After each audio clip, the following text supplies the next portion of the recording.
Good afternoon. My name is Brent Weisberg. I'm the Communications Administrative Director for the Salt Lake City Police Department. Today, Chief Brian Redd is going to be providing an update regarding the shooting that happened last night during the No Kings protest demonstration and march in downtown Salt Lake City.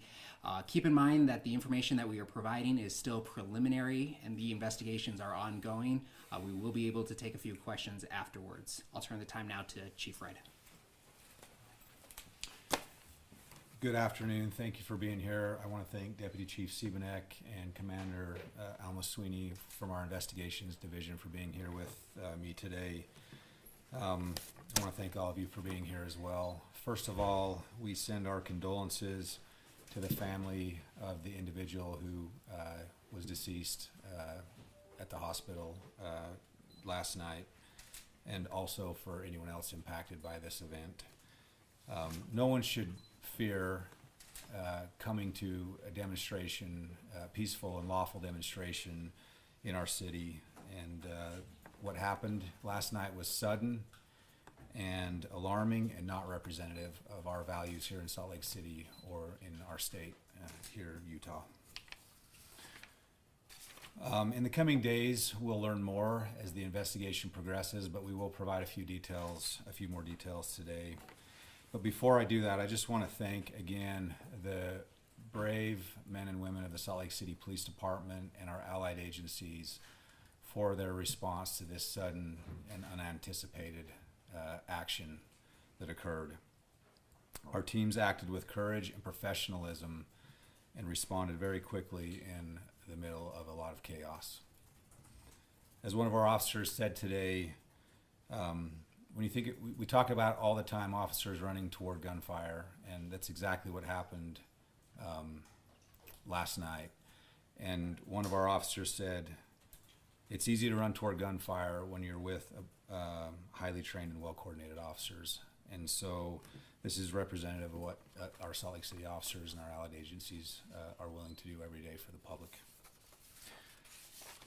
Going into the details of the investigation to date, always subject to change. As the march permitted through downtown, a sergeant assigned to our motor squad heard gunfire and called it out. Officers on the ground secured the scene and began searching for the threats. When they arrived, they found a man down with a gunshot wound and began life-saving efforts. Two SWAT medics were on scene very quickly and provided those life-saving efforts until Salt Lake City Fire and Gold Cross ambulance arrived and proceeded to take the individual into their care. Despite their efforts, the victim did die at the hospital. And out of respect for the victim and their family, I won't be releasing the name here, but it will be released later today. Our preliminary investigation shows that our victim was not the intended target, but rather an innocent bystander participating in the demonstration. Shortly after the shooting, officers and detectives were flagged down near 100 South, 200 East, and there they found a man later identified as 24-year-old Arturo Gamboa. He had a minor gunshot wound and was hiding in a group of people. At the time of his arrest, officers also recovered an AR-15 style rifle, a gas mask, and a backpack. Gamboa was treated and later booked into jail on a charge of murder. At the time of the incident, we also detained two other individuals. These individuals were wearing high visibility neon vests and were armed and possibly part of the event's peacekeeping team. Based on early witness statements, these men saw Gamboa separate from the crowd at one point during the march and move behind a wall where they noticed him pull out a rifle and begin manipulating it. Gamboa was then confronted by these two men. Witnesses say Gamboa raised the weapon in a firing position and began running toward the crowd. One of the individuals fired 3 rounds, striking Gamboa and tragically striking the man who later died. We are less than 24 hours into this investigation. There's still a lot of questions to be answered, and we will continue to update you as we learn more and the investigation progresses. What we do know is that this incident unfolded very quickly. It was chaotic, but it was resolved very quickly, thanks to our officers, to many residents and citizens and community members who assisted the police in making notifications and pointing out individuals and being very good community members and helpful.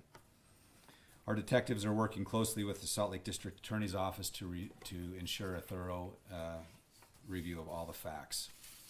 As the governor and mayor said last night, we are resilient, and we will continue to work tirelessly as the Salt Lake City Police Department to keep our community safe.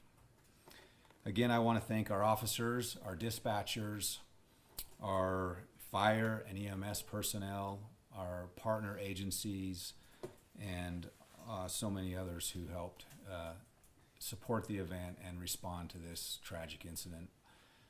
You know, we had officers who were working their day shift who stayed on to help cover this event. We had officers who came off their weekends to help us, and we had officers who worked at the event and then went on their graveyard shift to go out and do their regular duties.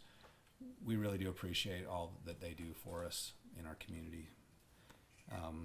And last, I want to again extend condolences to the family of the victim. And with that, I'll take a few questions. What do we know about this Gamboa at this point? He is from Utah, and we don't have much there's no criminal history at all with this individual. And, you know, we're in the early stages of the investigation, and we'll continue to uncover, I'm sure, more in the future. And he never fired a shot? He did not fire a shot. Can you release what his middle name is, or the middle initial? I don't have it, but maybe. We don't have it at this time. The jail booking information is Arturo Gamboa. Can you spell the first and last name for me? We can get that for you. Okay, thank you. Can you talk about what training or what standards may have been required for people acting as safety for the event organizers? So that is definitely something that will be part of the investigation, and we'll learn more in the future.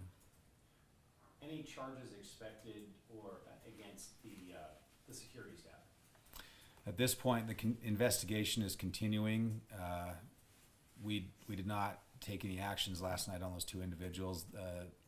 The one that fired is still cooperating. We're working with his attorney. Any idea of Gamboa's motivation to be there? What he wanted to do? Not at this point, but that's what detectives are looking into right now. You Any mentioned political affiliations? Unknown right now, unless you have anything. No, nothing at this time. You mentioned he was found hiding in a crowd. Was there any indication? I mean, was the crowd cooperating with law enforcement? Was the crowd protecting him in any way? Absolutely. The crowd actually pointed him out to law enforcement, and their actions were heroic. These armed individuals in the high visibility vests, was the department aware that they would be present at the march? We were aware they were in the area. We had made contact with them at Pioneer Park, and were aware. To what extent we contacted them, I don't know, but we were aware of them. Okay. Are you looking at this point if the gunman was acting alone, or if he had any other people working with him on the ground?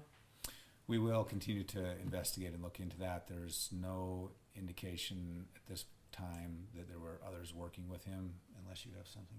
No indications at this point. Yeah. Can you maybe please specify again who fired shots? So one of the individuals in the high visibility vests fired 3 rounds. So we had one individual fire 3 rounds, and he was the only individual. Okay, so there were only 3 shots fired. Yes. Do you know how he was armed, or what kind of gun he was using? It was a handgun, but I don't know the make or model. How close was that backpack? And you said you recovered an AR-15 style rifle, gas mask, and a backpack. Was that close to Gamboa where he was detained? It was very close. It was removed by a citizen away from him. Okay. So- Anything else in the backpack that was of interest? That'll be. I don't have those details right now.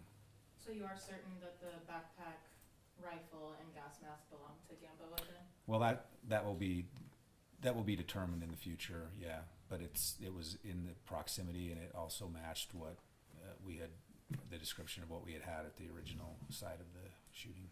Were there any other injuries as a result of the chaos, people running, anything like that? Gamboa sustained a minor gunshot wound. I'm not aware of any other injuries. Do we know how many these security members in the high visibility vest, do we know how many of them there were, and were they all coordinated through the event, or were people just showing up like that? I don't have that information right now, but the investigation will definitely continue to look into that. Any initial description of the victim age, anything like that we could use? We could probably give the age. 39-year-old male. When will you release the name? I think it's going to be later today. We just want to make sure that the families have the opportunity to make notification. Family notification has been made, but we just want to make sure they have an opportunity to notify anyone that they feel they need to before it goes out publicly. Can you tell us if the victim is from Utah, is from Salt Lake? I'm not sure. Does anyone know? We can find that information out and provide it. Prior to the officer hearing the shots fired, did SLCPD have any reason to think there were going to be threats on this march yesterday? No, we had prepared extensively. You know, we had the march on Thursday night. We were very prepared then, but we were even more prepared Saturday night, and things were going very well. It was a very peaceful demonstration. Officers at the Pioneer Park were engaging with community members there. It was going very well and peaceful. This came out of nowhere. A question about that preparation. Obviously, officers were at Pioneer Park and escorting the parade. Mm-hmm. Were there other officers kind of deployed along the route, or what else did you guys have in place in case of? We had our motors officers who were, and some of our patrol officers who were closing intersections and helping the crowd move, but we also had quick response teams and our mobile field force in the event we needed them, which in this case we did. Any other questions? Thank you, everyone. Thanks.